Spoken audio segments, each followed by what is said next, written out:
Howdy gamers, Old Gamer Guy here. Welcome to another first hour impressions video. Yeah, that's right, already another first hour impressions video.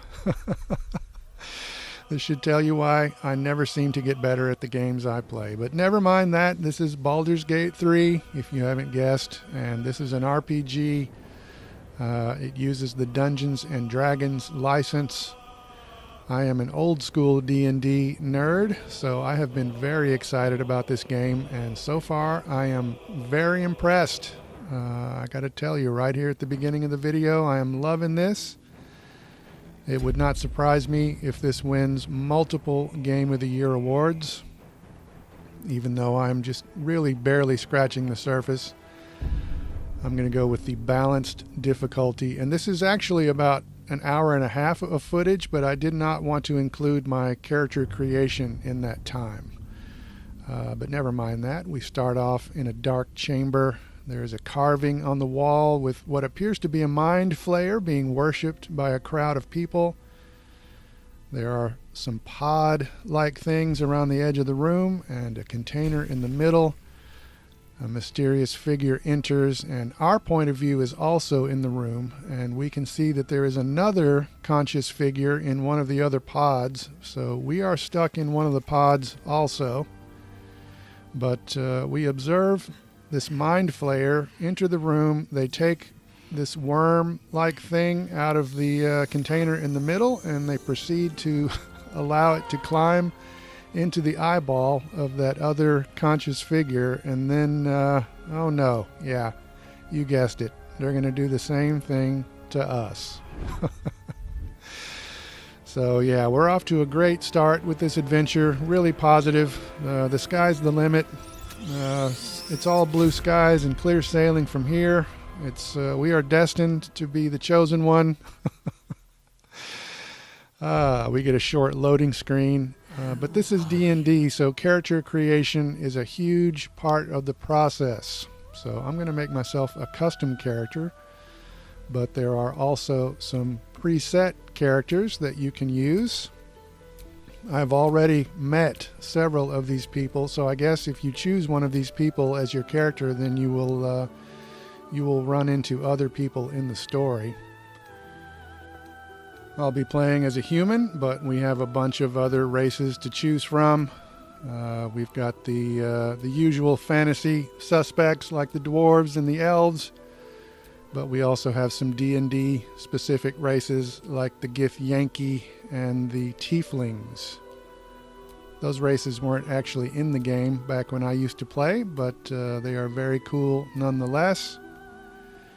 But here's my human. I like to put myself in the game. I am human, so we have a few faces to choose from, but then we have a bunch of options for further customization. A good number of beards, so that's always nice.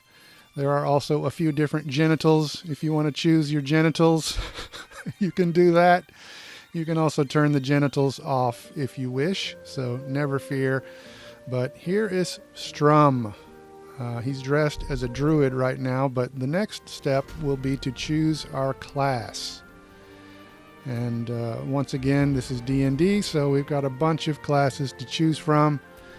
I'm not really a religious kind of guy, but I do like playing a healer, so I probably wouldn't be a cleric, but I have been known to play as a druid in games like this. So druid was my automatic choice, but then I ended up changing my mind. A fighter is a good basic class, but I am also into Buddhism and meditation, so I decided to be a monk for this playthrough. I almost second-guessed myself and started over as a druid because you run into some druids fairly early on in the story, at least potentially you do. And they have some very cool powers. So I almost started over, but this is D&D, you know, so I can split my class later if I want to. And I can be a monk, but I can also have some druid abilities. And so I may do that a little bit later on. I don't know. But yeah, I think you can see why I didn't want to include character creation in my hour of gameplay, because I can easily spend an hour doing this type of thing. We have a bunch of options to look at here, including our background.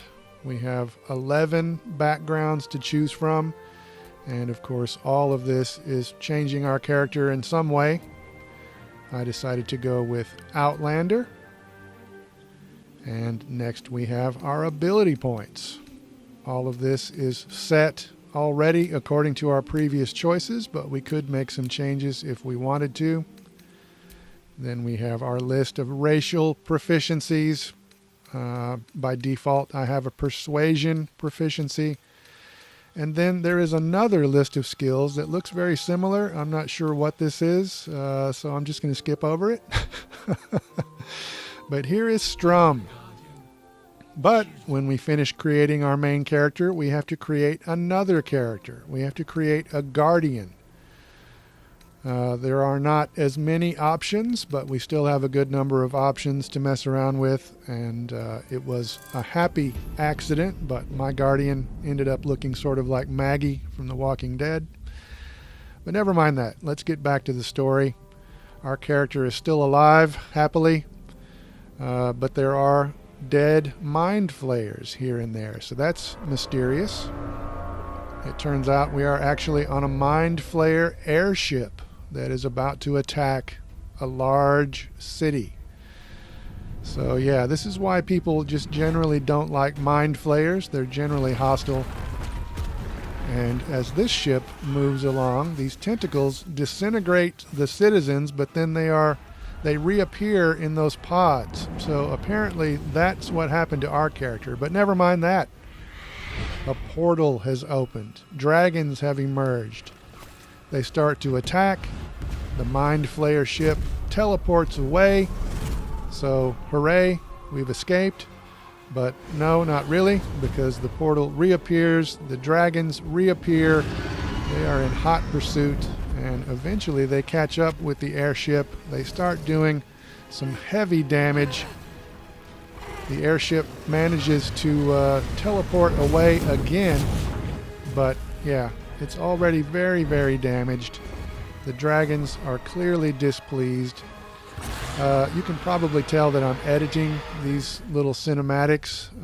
I'm trying to cut down on the length of this video, so I am editing these videos, but you can tell that it all looks very nice.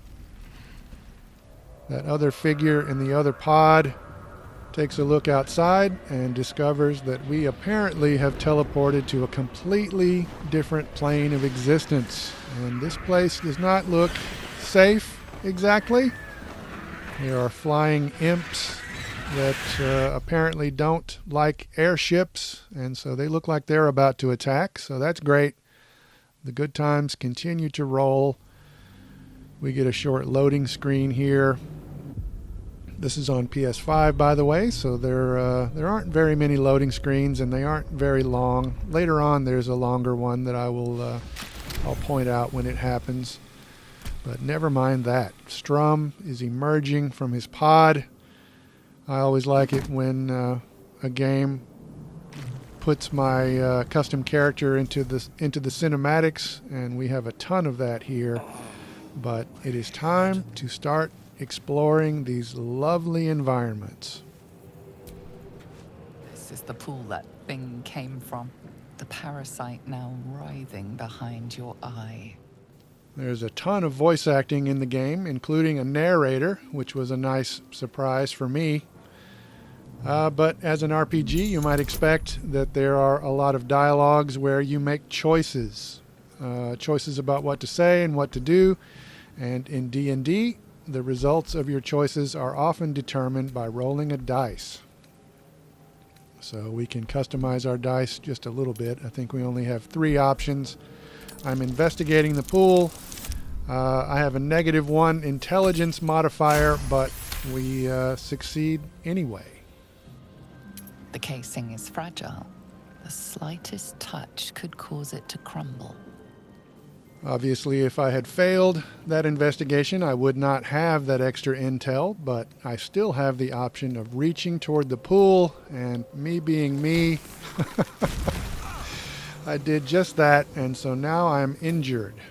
We're getting a message about restoration pods, which can heal us, and there are 2 of those in the room, but I got distracted by what is in the lower right-hand corner because it said R1 for actions. So I hit R1, that brought up a radial menu. Pressing R1 again takes you to the next radial. Pressing R1 again takes you to the next one. I could press L1 to go back to the previous menu, but there is a potion of healing here, so I'm going to use that. Obviously that was a waste because of the restoration pods, but never mind that. Let's take a look around this room. Pressing L2 brings up some character menus over on the left. Eventually all of my characters will be listed over there on the left. But looking at this environment, I started to wonder if standing in the fire would hurt me, and so eventually I did just that, and it didn't hurt me, which kind of surprised me. That was kind of disappointing, actually. But later on in a battle, the environment does hurt me. So I'll point that out a little bit later. But first, let's continue exploring. And we have found a creepy little scene here.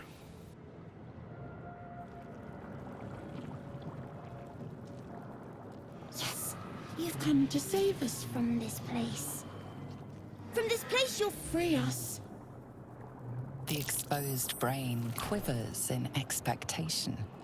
Please. Before they return. They return.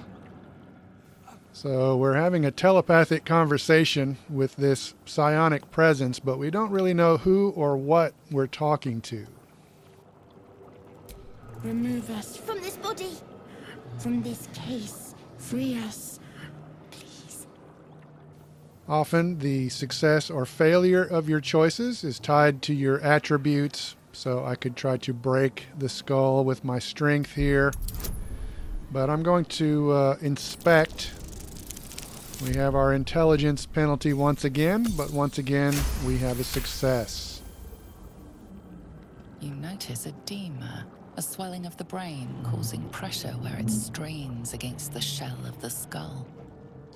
I still don't know who or what I'm talking to here. A newborn. Born new from this husk.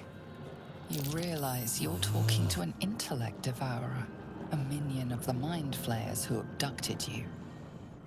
You can see the disgust on my character's face as he realizes exactly what it is he is talking to here. But I still have the option of gently removing this thing from the skull if I want to try to do that using my dexterity. But I feel like it would be doing this guy a favor to destroy this brain. Hopefully he is not feeling any pain here. But yeah, you can see obviously we have some gore in this game. Now I can loot without guilt, and then shortly after that I encounter that other figure from that other pod. Abomination. This is your end. Your head throbs and your skin tingles. Visions rush past.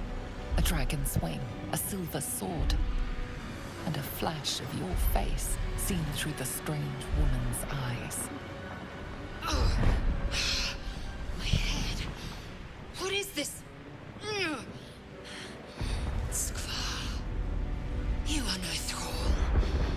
Vlaakith blesses me this day. Together, we might survive. First, we exterminate the imps. Then we find the helm and take control of the ship. So this woman has now joined my group. She is the same race as the Dragon Riders, by the way, or at least she appears to be.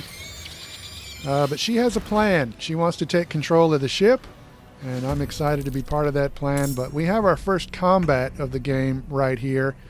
I'm going to go ahead and skip past this battle and a couple of smaller battles. We're going to continue to explore here. But later on, I'm going to show you a longer encounter toward the end of the video. You can see the dragons are still doing their thing, and the airship is still flying, but who knows how much longer that will last as we pass through another sphincter. We are about to meet another character who can potentially join our group, but she is stuck in a pod over there on the left. We have some mind flayer tech here in the room and a couple of sacrificed cultists who I feel like probably got what was coming to them. On Reddit, this would be called the leopard eating your face. If you read Reddit, you might know what that means. But I don't feel sorry for these people in these chairs here. Yeah, they got what was coming to them. But I do feel sorry for this other person trapped in this pod over here, so we're going to check this out. Let me out! Get me out of this damn thing! We have no time for stragglers.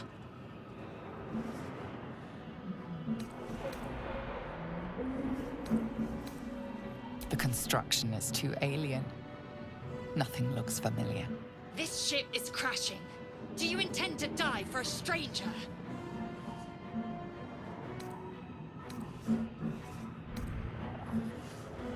Try that contraption next to the pod. They did something to it when they sealed me in. Hurry! Please!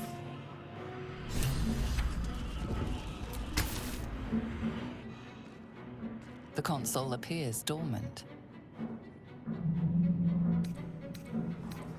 The mechanisms are completely unrecognizable at first, but then you spy an empty socket. This type of puzzle always reminds me of Resident Evil, but clearly something goes in that empty socket. I spent some time in this room looking around, but I couldn't really find anything, so I ended up moving on. And then we, in the next room over, we found another mind flayer pod with another person in it. A dazed woman is trapped inside the pod. She doesn't notice you. There's another console nearby, and this one appears to be functioning. As you place your hand on the pod, you hear something. A presence connected to the pod, commanding the person inside to change.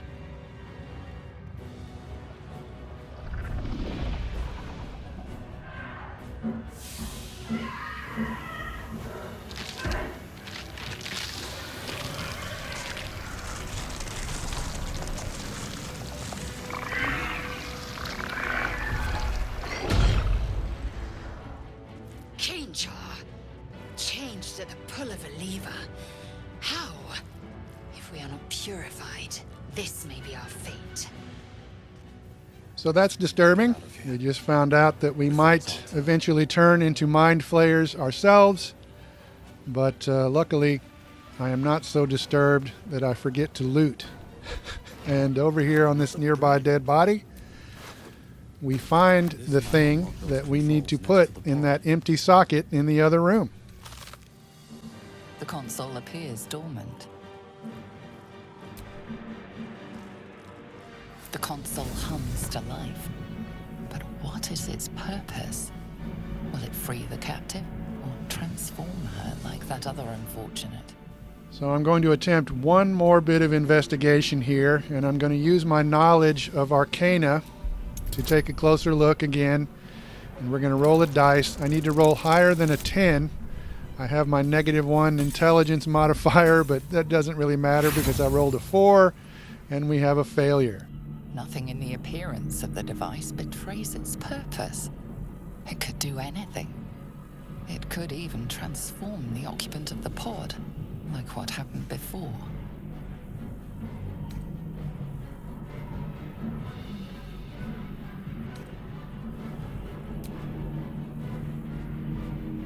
Suddenly, you feel a hideous squirming in your head.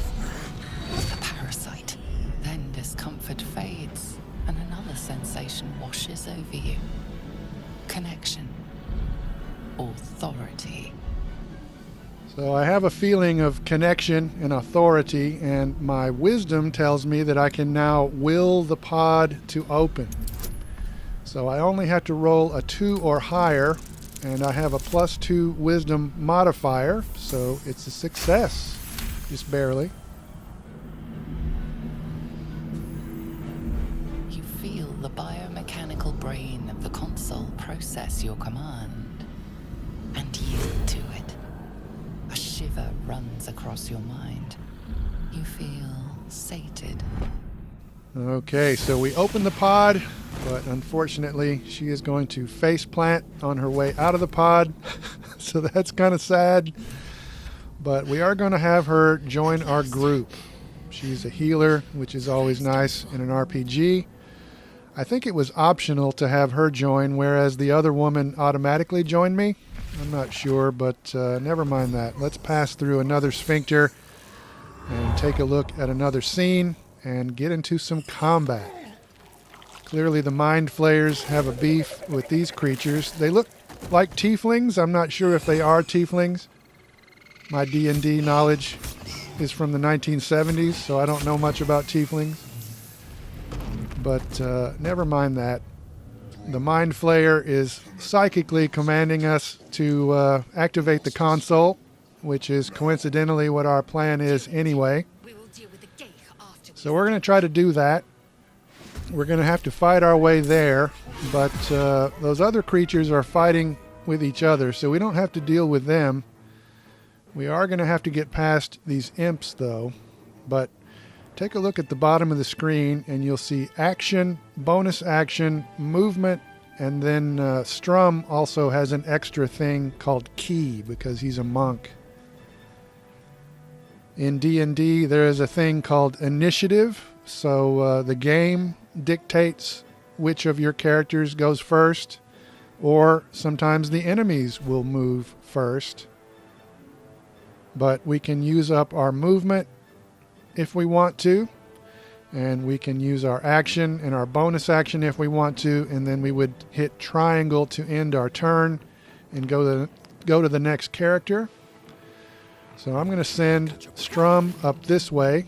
He just ran through a part of the floor that hurt him, so that was the part I was talking about, where the environment will hurt you during combat.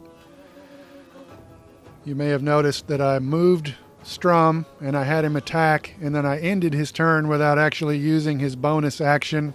So that was a mistake, and you're going to notice me doing that very same thing several times through this sequence. I think I'm about to do it again. Yeah, with Shadowheart, the healer.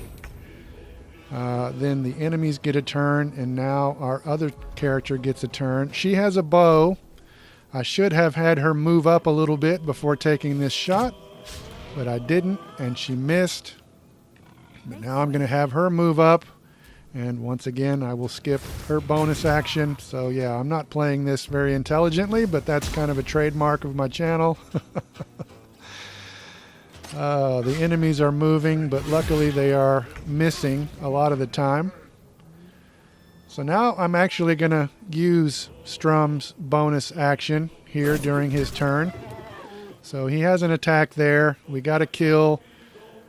I started to have him run over here, but then I decided to have him just move up a little bit. No, actually he didn't move at all, but I had him use a potion of healing as his bonus action because he is injured, and that didn't completely heal him, but he's in much better shape now. And so now I'll have him move up as much as he can move up. But he's still too far away to do anything else. Shadowheart, though, is able to get a killing blow right there. And yeah, I'm going to do some opportunistic looting as I move along here, because we do have a time limit. We have 14 turns left at this point to get over to that console. So yeah, we have plenty of time, but I'm having my characters move and loot as they go. There was a good shot with the bow. A critical hit. Didn't kill the thing, but it is very close to death now, probably.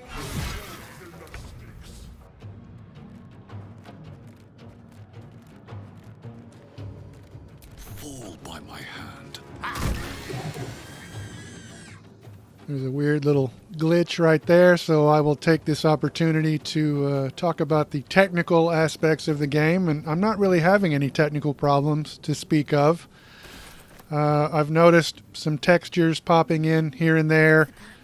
I have it in performance mode, so it's running pretty smoothly, I think. I guess there may be some instances where a frame or two drops here and there, and it's noticeable. I read that there is a glitch with the tutorials, and I have the tutorials turned on, but I'm not really noticing them pop up. But the good news is the UI seems to be intuitive enough that I'm really not feeling like I need extra tutorial. Like I can just look at the menus within the game and figure out what's going on. So that's good as we continue to work our way toward the console over here. And I'm going to shut up and let this play for a bit, because one of the constraints of the Share Factory app is that you can only have so many clips in your project. So you can only have so many video clips and only so many audio clips. This voiceover counts as an audio clip, and I'm getting to my limit on audio clips. So I'm going to let this run a little bit, and then I will talk a bit more toward the end of the video. So enjoy.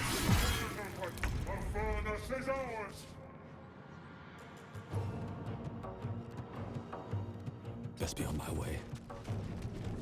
Got to keep fighting.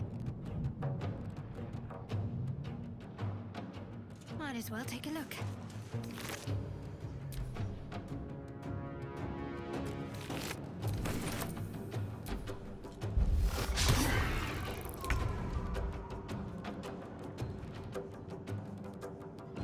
Make way.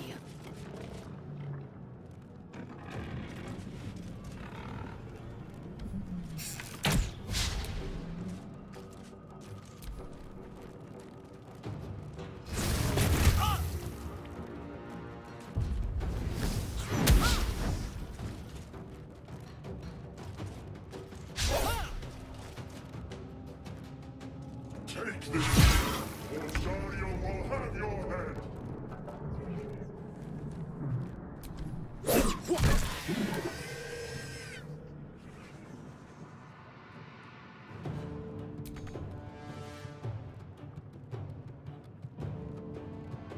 Swift as my feet can carry me.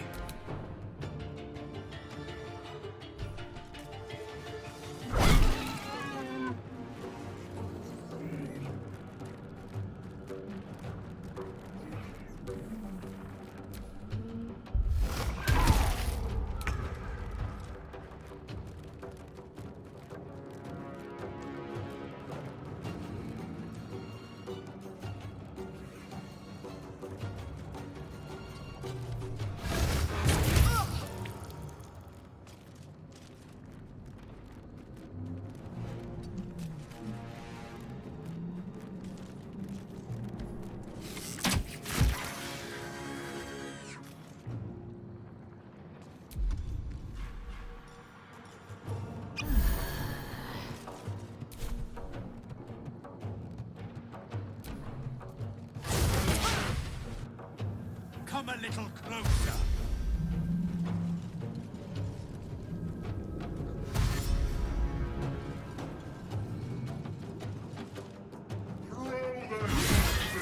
It's your turn now.